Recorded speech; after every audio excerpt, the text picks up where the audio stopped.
আজি গুৱাহাটী প্ৰেছ ক্লাবত অসম বৌদ্ধিক সন্থাৰ এক সংবাদমেল অনুষ্ঠিত হয়। বিৰুবাৰী তিনিআলিস্থিত অসম বৌদ্ধিক সন্থাৰ উদ্যোগত নতুনকৈ এখন প্ৰাথমিক বিদ্যালয় স্থাপন কৰাৰ মানসেৰে অনুষ্ঠিত কৰা হৈছে উক্ত সংবাদমেলখন, যিখন বিদ্যালয়ৰ নাম হৈছে উত্তৰ-পূব দিবা উচ্চতৰ মাধ্যমিক বিদ্যালয়। বৌদ্ধিসকলৰ শৈক্ষিক আৰু সামাজিক দিশৰ সৰ্বাংগীন উন্নতিৰ হকে অসম বৌদ্ধিক সন্থাই অহৰহ কাম কৰি আহিছে। তাৰ ফলস্বৰূপে তেওঁলোকে স্থাপিত কৰিছে দুখনকৈ কলেজ, উত্তৰ-পূব বৌদ্ধিক মহাবিদ্যালয় আৰু উত্তৰ-পূব স্নাতক বৌদ্ধিক মহাবিদ্যালয়। উদ্যোগত যিখন নতুনকৈ প্ৰতিষ্ঠা কৰিবলৈ ওলাইছে উত্তৰ-পূব দিব্যাংগ উচ্চতৰ মাধ্যমিক বিদ্যালয়, সেইখন আমি এইবেলি নতুনকৈ স্থাপন কৰিব ওলাইছোঁ।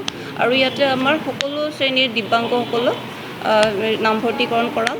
আৰু যিখিনি সুবিধা আছে আমাৰ ইয়াতে সেইখিনি সুবিধা ল'বলৈ মই আপোনালোকৰ জৰিয়তে তেওঁলোকক আহ্বান জনাইছোঁ। আমাৰ ইয়াতে এডমিশ্যন দিয়ক, ল'ৰা ছোৱালীখিনি আহক, আপোনালোকে নিজৰ ল'ৰা ছোৱালীখিনি তেনেকুৱা যিবিলাক দিব্যাংগ ল'ৰা ছোৱালী তেওঁলোকক এলাগী নকৰি পেলাই আমাৰ স্কুলত নামভৰ্তি কৰক, সেইটোৱে মই কাটৰ আহ্বান জনাইছোঁ। আমাৰতো এনেই যোগাযোগ চলি আছে বৰ্তমান, আৰু জুনৰ পৰা আমি ভালদৰে ক্লাছ আৰম্ভ কৰিম। আৰু এতিয়া এইখন মহাবিদ্যালয় আমাৰ বিৰুবাৰীত আছে। কলেজ সুবিধা পাব, গোটেইখিনি সুবিধা পাব। স্পীচ থেৰাপি থাকিব স্পেচিয়েলি আমাৰ, আৰু তাৰোপৰি বিনামূলীয়া নামভৰ্তিকৰণ আছে, আৰু পাঠ্যপুথি বিনামূলীয়া, আমি ইউনিফৰ্ম বিনামূলীয়া হ'ব, আৰু হস্ত তাঁত শিল্প সেইটো আমি ফ্ৰী দিম, আৰু চিলাই প্ৰশিক্ষণ থাকিব। তাৰোপৰি আমাৰ বিভিন্ন ধৰণৰ খেল ধেমালি, তাৰ যিবিলাক ল'ৰা ছোৱালী খেল ধেমালিত ভাল, সেইবিলাক ল'ৰা ছোৱালীক অসমৰ বাহিৰলৈ পঠিওৱাৰ আমি চেষ্টা কৰিম। সেইখিনি আমি সুবিধা প্ৰদান কৰিম বুলি ভাবিছোঁ। আৰু পূৰ্ণাংগ গতিৰে আগবাঢ়িছে তেওঁলোকৰ উত্তৰ-পূব দিবা উচ্চতৰ মাধ্যমিক বিদ্যালয়ৰ কাম।